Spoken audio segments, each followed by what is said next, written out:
એક એવો માણસ જેને લોકો સમાજ સેવક પણ કહેતા હતા અને કેટલાક લોકો વિવાદોનો બાદશાહ પણ। એક તરફ દેશની સેવામાં વર્ષો પસાર કરનાર સૈનિક તો બીજી તરફ હાઈ ફાઈ લાઈફસ્ટાઈલ, ડાયરામાં નોટોનો વરસાદ અને ગુનાહિત આરોપો।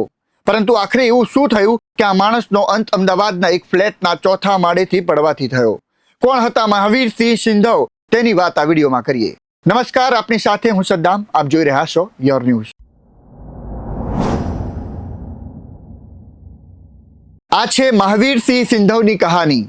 એક એવી કહાની જેમાં દેશ સેવા છે, સમાજ સેવા છે, વૈભવ છે, વિવાદ છે અને અંતે મોત પણ। મહાવીરસિંહ સિંધવ મૂળ સુરેન્દ્રનગર જિલ્લાના ચુડા તાલુકાના ચોકડી ગામના રહેવાસી હતા। તેમના પિતા પણ ભારતીય સેનામાં સેવા આપી ચૂક્યા હતા, એટલે દેશપ્રેમ અને શિસ્ત તેમને વારસામાં મળી હતી।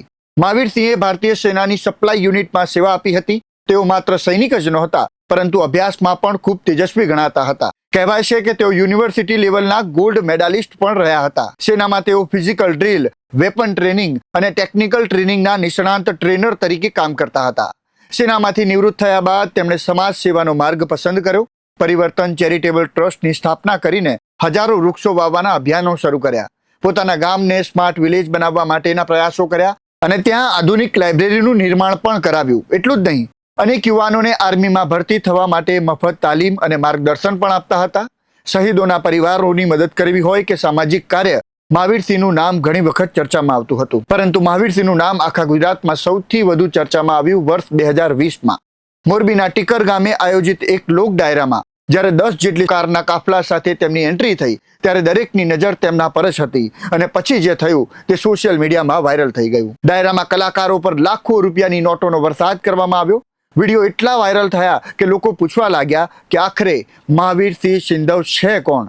એક તરફ લોકપ્રિયતા વધી રહી હતી, પણ બીજી તરફ વિવાદો પણ તેમનો પીછો નહોતા છોડતા। ધીરે ધીરે ક્રાઇમની દુનિયામાં મહાવીરસિંહનું નામ આવવા લાગ્યું। પોલીસ રેકોર્ડ મુજબ તેમના સામે અગાઉ વિવિધ ગુનાઓ નોંધાયા હોવાના દાવા થયા હતા।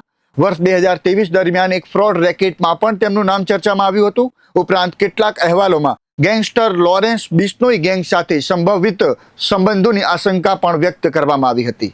આરોપો, ચર્ચાઓ અને વિવાદો વચ્ચે મહાવીરસિંહનું જીવન આગળ વધી રહ્યું હતું, પરંતુ 9 જૂન 2026ના રોજ અમદાવાદના બોપલ વિસ્તારમાં બનેલી એક ઘટનાએ બધું બદલી નાખ્યું। અહેવાલો અનુસાર મહાવીરસિંહે ફ્લેટમાં નશાની હાલતમાં ધમાલ મચાવી હતી, જેના પગલે પાડોશીએ પોલીસને જાણ કરી હતી।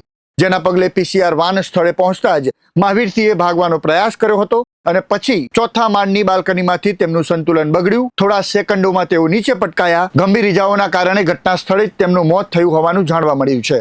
બીજા દિવસે મહાવીરસિંહની અંતિમ યાત્રામાં તેમના ચાહકો ઉમટી પડ્યા હતા। સુરેન્દ્રનગરના ચોકડી ગામે તેમની અંતિમ યાત્રા નીકળી હતી। આ સમગ્ર ઘટનાને તમે કેવી રીતે જુઓ છો? મહાવીરસિંહ વિશે તમારું શું કહેવું છે? કોમેન્ટમાં તમારો અભિપ્રાય જરૂર જણાવજો। વિડીયો પસંદ આવ્યો હોય તો લાઇક, શેર અને ચેનલને સબસ્ક્રાઇબ કરવાનું ભૂલતા નહીં। નમસ્કાર।